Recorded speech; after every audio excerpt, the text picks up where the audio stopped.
You ask Tiger to solve. This deals with linear equations with one unknown. The final result is x equals 11. Let's solve it step by step. Swap sides. Group all constants on the right side of the equation. Subtract 3 from both sides.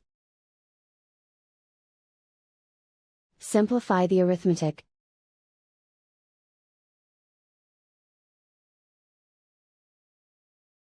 Isolate the x. Divide both sides by 5. Simplify the fraction. Find the greatest common factor of the numerator and denominator.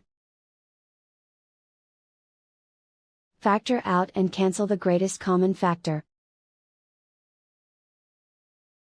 And so the final result is x equals 11.